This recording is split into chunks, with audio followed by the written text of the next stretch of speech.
बिस्मिल्लाहिर्रहमानिर्रहीम नहमदुहु व नुसल्ली अला रसूलिहिल करीम अम्मा बाद। सामीन किराम अस्सलामु अलैकुम व रहमतुल्लाहि व बरकातुहू। सामीन किराम, पहली वीडियो के अंदर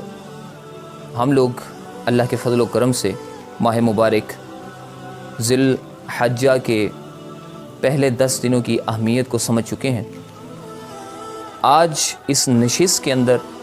हम ये कोशिश करेंगे कि ज़ुल हज्जा के जो पहले 10 दिन और 10 रातें हैं, क़ुरान और हदीस ने जितनी उनकी अहमियत व फ़जीलत से हमें नवाजा है, हम उसके बक़दर उनको कीमती बनाने की कोशिश करें। ऐसा ना हो कि हम अपने दुनियावी लज़्ज़ात के अंदर बिल्कुल डूबे पड़े हों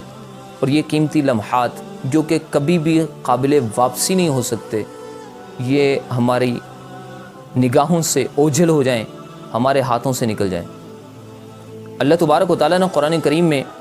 सूरह आला 30वें पारे के अंदर इरशाद फरमाया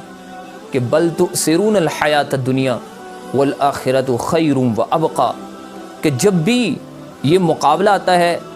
दुनिया और आखिरत के दरमियान, एक ऐसा काम है जिससे तुम्हें दुनियावी फ़वाइद नज़र आते हैं और एक ऐसा काम तुम्हें करना है कि जिससे आखिरी फ़ायदा तुम्हें मिलने वाला है, आखिरत के अंदर फ़ायदा तुम्हें मिलने वाला है, तो तुम क्या करते हो? बल तुसिरून अल हयात दुनिया, तुम दुनिया की ज़िंदगी को तरजीह दे देते हो। अल्लाह तबारक व तआला फरमाते हैं वल आखिरतु खैरुम व अबका। यहाँ पर मैं एक आपसे बात अर्ज़ करता चला जाऊँ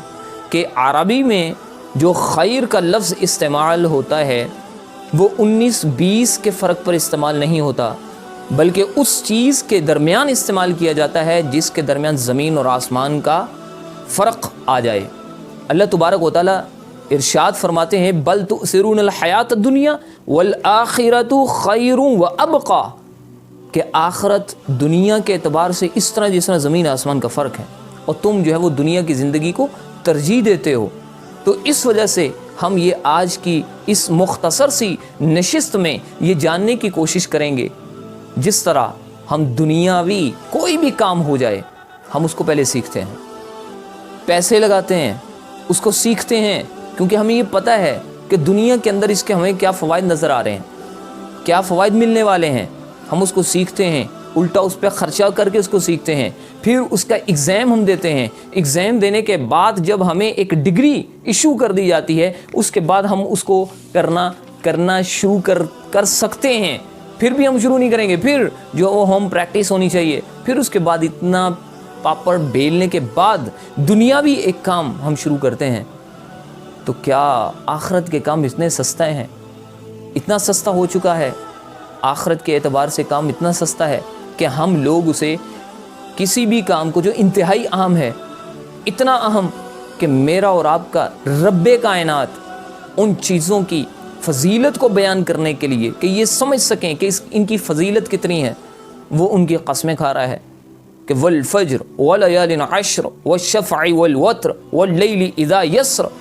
अल्लाह तबारक व तआला कसमें खा कर हमें उनकी फ़जीलत बयान करने की कोशिश कर रहे हैं और हम इसको समझ ही नहीं रहे। इस वजह से अपना वक़्त निकालिए और इन जैसे तमाम कामों को, इसको भी और इन जैसे जितने भी काम हैं अहमियत के जो हामिल हैं, उनको सीख कर करने की कोशिश करें, ताकि मेरी पहली वीडियो जब आप देखते हैं,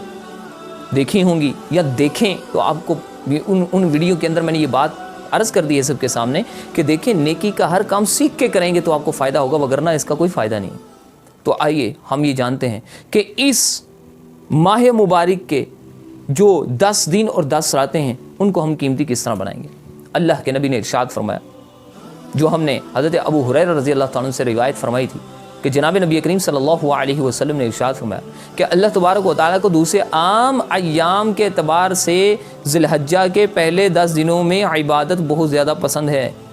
और इसके एक दिन का रोज़ा रखना 1 साल के रोज़ों के बराबर होगा, और इसकी एक रात में इबादत करना ये लैलतुल क़द्र में इबादत करने के बराबर होगा। अब हम लैलतुल क़द्र के अंदर तो बड़ा जोशो खरोश दिखा रहे हैं, लेकिन वो 10 रातें हमें मिल रही हैं जो लैलतुल क़द्र के बराबर होंगी। और लैलतुल क़द्र हम देखने के लिए कि वो लैलतुल क़द्र खैरुम मिन अल्फ़ि शहर, 1000 महीने यानी 80 या 82 साल की बेरिया नफली इबादत से बेहतर है। 80 سال کی عبادت، اور یہاں پر 800 سال 10 راتیں ہیں، 800 سال کی عبادت ہم لوگ حاصل کر سکتے ہیں۔ تو آئیے کس طرح حاصل کرنی؟ تو سب سے پہلے میں آپ سے یہ عرض کروں گا کہ اللہ تبارک و تعالیٰ کے نبی نے ارشاد فرمایا ایک روزہ رکھنا 1 سال کے روزوں کے برابر ہوگا، تو روزہ رکھنے کا اہتمام کرنا چاہیے، یہ مستحب ہے۔ اگر کوئی رکھ لے گا تو وہ اپنے فائدے کے لیے رکھے گا، اور اگر کوئی چھوڑ دے گا تو اس کے اوپر کوئی حرج نہیں ہے، لیکن اس نے حقیقت میں اپنا نقصان کر لیا۔ دوسری کہ لیلۃ القدر کے برابر جو راتیں ہیں ان کے اندر کیا کرنا ہے؟ ان کے اندر اللہ تبارک و تعالیٰ سے اپنے گناہوں کی معافی مانگنی ہے۔ جس طرح آج کل ہم مصیبتوں کے اندر مبتلا ہیں، ہم اللہ تبارک و تعالیٰ سے معافی مانگیں گے، اور معافی مانگنے کا طریقہ جناب نبی کریم صلی اللہ علیہ وسلم نے ارشاد فرمایا کہ جو بندہ معافی مانگنا چاہتا ہے وہ سب سے پہلے 2 رکعت نفل ادا کرے، 2 رکعت نفل ادا کرے، اور ان نوافل کے اندر کیا کرے؟ جب سجدے میں جائے تو نوافل کے اندر وہ یہ ایک دعا پڑھے، کم از کم 3 دفعہ، زیادہ سے زیادہ تعداد میں جتنی دفعہ بھی آپ پڑھ سکتے ہیں، تو وہ یہ دعا پڑھے گا، اللہم اغفر لی ذنبی، اللہم اغفر لی ذنبی، اللہم اغفر لی ذنبی، اے اللہ میرے گناہوں کو بخش دے، میرے گناہوں کی بخشش فرما دے، اے میرے رب میرے گناہوں کو معاف فرما، اے میرے اللہ میرے گناہوں کو معاف فرما، اے رب کریم میرے گناہوں کو معاف فرما۔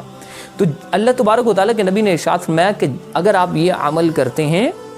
ان راتوں کے اندر، تو میں یہ دعوے سے کہتا ہوں کہ تمہارا سر سجدے سے بعد میں اٹھے گا، اللہ تمہارے گناہوں کو پہلے معاف فرما دے گا۔ تو آئیے حاضرین کرام اور سامعین کرام، آئیے ہم لوگ کیا کریں؟ ان 10 راتوں کو اسی ترتیب سے گزارنے کی، اور ان 10 دنوں کو اسی ترتیب اور طریقے سے گزارنے کی کوشش کرتے ہیں، تاکہ اللہ تبارک و تعالیٰ اس کے جتنے اجر و ثواب اور اس کے جو ثمرات ہیں وہ ہمیں عطا کریں، اور ہم حاصل کرنے کی کوشش کرتے ہیں۔ اللہ تبارک و تعالیٰ سے دعا ہے کہ اللہ تعالیٰ ہمیں ان تمام کی تمام باتوں پر عمل کرنے کی توفیق سے نوازے۔ وآخر دعوانا ان الحمد للہ رب العالمین۔